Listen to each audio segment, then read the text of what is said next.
চাঁদার দাবিতে ব্যবসায়ীকে হত্যা, যুবদল নেতা গ্রেপ্তার। বরিশালের বাবুগঞ্জ উপজেলায় দাবিকৃত ৫ লাখ টাকা চাঁদা না পেয়ে এক ব্যবসায়ীকে পিটিয়ে হত্যার ঘটনায় দায়ের করা মামলার প্রধান আসামি যুবদলের বহিষ্কৃত সদস্য সচিব এবায়দুল হাসানকে গ্রেপ্তার করেছে র‍্যাব-৮। শুক্রবার ১১ই এপ্রিল বিকেলে এ তথ্য নিশ্চিত করেন বিমানবন্দর থানার ভারপ্রাপ্ত কর্মকর্তা ওসি মো. জাকির শিকদার।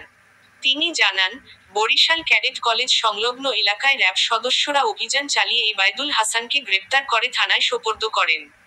গ্রেপ্তারকৃতকে আদালতের মাধ্যমে জেলহাজতে পাঠানো হয়েছে।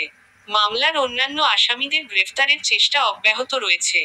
র‍্যাব জানায়, গোপন সংবাদের ভিত্তিতে অভিযান চালিয়ে হত্যা মামলার প্রধান আসামি এবায়দুল হাসানকে গ্রেপ্তার করা হয়।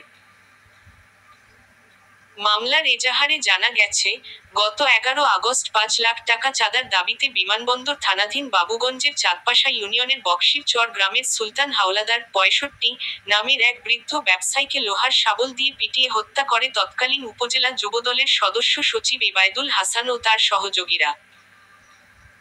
এ ঘটনায় এবায়দুল হাসান, তার সহযোগী সোহেল ও মিঠুসহ ৪ জনের নাম উল্লেখ করে এবং অজ্ঞাতনামা আরও ৫-৬ জনকে আসামি করে বিমানবন্দর থানায় হত্যা মামলা দায়ের করেন নিহতের পুত্রবধূ সাদিয়া আফরিন নূপুর।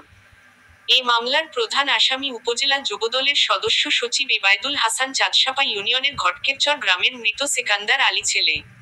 হত্যার ঘটনার পর গত ২২ আগস্ট অভিযুক্ত যুবদল নেতার সাংগঠনিক পদ স্থগিত করে জেলা যুবদলের নেতৃবৃন্দ।